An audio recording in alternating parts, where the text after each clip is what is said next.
ನಿಮ್ಮ ಸತ್ಯ ಯುನಿಲೆಟ್ ಅಲ್ಲಿ ಫುಲ್ ಮೂನ್ ಸೇಲ್ ಜೂನ್ 29 ಒಂದು ದಿನ ಮಾತ್ರ. ಸತ್ಯ ಯುನಿಲೆಟ್. ಮೋದಿ ಅಮಿತ್ ಶಾ ರನ್ನ ಗಜ್ನಿ ಮೊಹಮ್ಮದ್ಗೆ ಹೋಲಿಕೆ ವಿಚಾರಕ್ಕೆ ಸಂಬಂಧಪಟ್ಟಂತೆ ಬಿಕೆ ಹರಿಪ್ರಸಾದ್ ಹೇಳಿಕೆಗೆ ಕೇಂದ್ರ ಸಚಿವ ಪ್ರಹ್ಲಾದ್ ಜೋಶಿ ಕೌಂಟರ್ ಅನ್ನು ಕೊಟ್ಟಿದ್ದಾರೆ. ಕಾಂಗ್ರೆಸ್ ಪಕ್ಷದ ಅಧ್ಯಕ್ಷರಿಗೆ ಬೇಸಿಕ್ ನೈತಿಕತೆ ಇಲ್ಲ. ಇದೇ ಕಾಂಗ್ರೆಸ್ನವರು ಗಜ್ನಿ ಗೋರಿಯನ್ನ ಹೊಗಳಿದ್ದಾರೆ. ಅದು ಕೂಡ ಇದೆ. ಬಾಬ್ರಿ ಮಸೀದಿಯನ್ನ ನಿರ್ಮಿಸಿದ್ದ ಬಾಬರ್ನನ್ನ ಹಾಡಿ ಹೊಗಳಿದ್ದಾರೆ. ಹರಿಪ್ರಸಾದ್ ಸಾರ್ವಜನಿಕ ಜೀವನದಲ್ಲಿಯೇ ಬಾಯಿಗೆ ಬಂದಂಗೆ ಮಾತನಾಡ್ತಾರೆ. ಕೆಪಿಸಿಸಿ ಅಧ್ಯಕ್ಷ ಹರಿಪ್ರಸಾದ್ ವಿರುದ್ಧ ಪ್ರಹ್ಲಾದ್ ಜೋಶಿ ವಾಗ್ದಾಳಿಯನ್ನ ನಡೆಸಿದ್ದಾರೆ. ಇದೇ ಕಾಂಗ್ರೆಸ್ನವರು ಗಜ್ನಿ ಗೋರಿಯನ್ನ ಹೊಗಳಿದ್ದಾರೆ. ಈಗ ಉಲ್ಟಾ ಮಾತಾಡ್ತಾ ಇದ್ದಾರೆ. ಕಾಂಗ್ರೆಸ್ ಪಕ್ಷದ ಅಧ್ಯಕ್ಷರಿಗೆ ಬೇಸಿಕ್ ನೈತಿಕತೆ ಇಲ್ಲ ಅಂತ ವಾಗ್ದಾಳಿ ನಡೆಸಿದ್ದಾರೆ. ಕಾಂಗ್ರೆಸ್ ಪಾರ್ಟಿ ಅಧ್ಯಕ್ಷರಿಗೆ ಬೇಸಿಕ್ ಒಂದು ಎಟಿಕೆಟ್ಸ್ ಇಲ್ಲ. ಮೊದಲಿದ್ದು ಇದೇ ಗಜನಿನ ಇದೇ ಬಾಬರನ್ನ ಪೂಜೆ ಮಾಡಿದಂಥವ್ರು ಅವರು. ಬಾಬ್ರಿ ಮಸೀದಿ ಉಳಿಬೇಕಂತ ಹೋರಾಟ ಮಾಡಿದವರು ಕಾಂಗ್ರೆಸ್ ಪಾರ್ಟಿಯವರು, SP ಅವರು.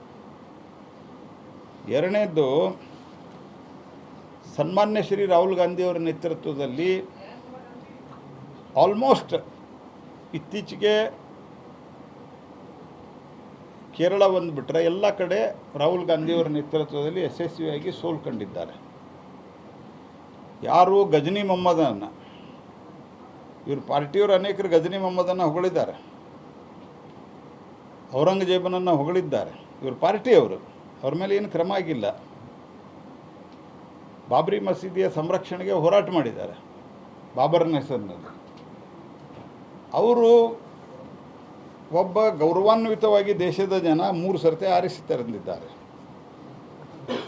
3ರ ಗಡಿ ಇನ್ನೂವರೆಗೆ ದಾಟ್ಲಿಕ್ಕೆ ಆಗಲಾರದಂಥವರು ಹರಿಪ್ರಸಾದ್ ಅವರು.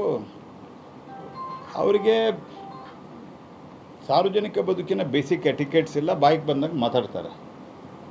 ನಿಮಗೆ ನೆನಪಿದೆ ಎಲ್ಲೋ ನನಗೆ ಗೊತ್ತಿಲ್ಲ, ಸಿದ್ದರಾಮಯ್ಯನವ್ರನ್ನ ಮಂತ್ರಿ ಮಾಡದೇ ಇದ್ದಂಥ ಸಂದರ್ಭದಲ್ಲಿ ಸಿದ್ದರಾಮಯ್ಯನವರ ಲುಂಗಿಯ ಒಳಗಡೆ ಖಾಕಿ ಚಡ್ಡಿ ಇದೆ ಅಂತ ಮಾತಾಡಿದ್ದೀರಿ ಅವರು, ಒಂದು ಮಂತ್ರಿಗಿರಿಗಾಗಿ. ಸಿದ್ದರಾಮಯ್ಯನವರು ನಾನು ಟೀಕೆ ಮಾಡಿದ್ದೀನಿ, ಮುಂದೂ ಟೀಕೆ ಮಾಡ್ತೇನೆ, ಯಾಕಂದ್ರೆ ಅವ್ರ ವಿಚಾರಗಳನ್ನು ಒಪ್ಪೋದಲ್ಲ. ಆದರೆ ಸಿದ್ದರಾಮಯ್ಯನವ್ರನ್ನ ಈ ಲೆವೆಲ್ಗೆ ನಾವೆಂದೂ ಟೀಕೆ ಮಾಡಿರಲಿಲ್ಲ. ಅದು ಇದೇ ಇವರೇ ಮಾಡಿದ್ದ. ಅಂದರೆ ಸಾರ್ವಜನಿಕರ ಸಾರ್ವಜನಿಕ ಬದುಕಿನಲ್ಲಿ ಒಂದು ಬೇಸಿಕ್ ಎಟಿಕೆಟ್ಸ್ ಇರಬೇಕಲ್ಲ, ಅದು ಇಲ್ಲ ಅವ್ರಿಗೆ. ಹಿಂಗಾಗಿ ಬಾಯಿ ಬಂದಂಗೆ ಮಾತಾಡ್ತಾರೆ. ಕಾಂಗ್ರೆಸ್ ಪಾರ್ಟಿ ಅಧ್ಯಕ್ಷರಿಗೆ ಬೇಸಿಕ್ ಒಂದು ಎಟಿಕೆಟ್ಸ್ ಇಲ್ಲ. ಮೊದಲಿದ್ದು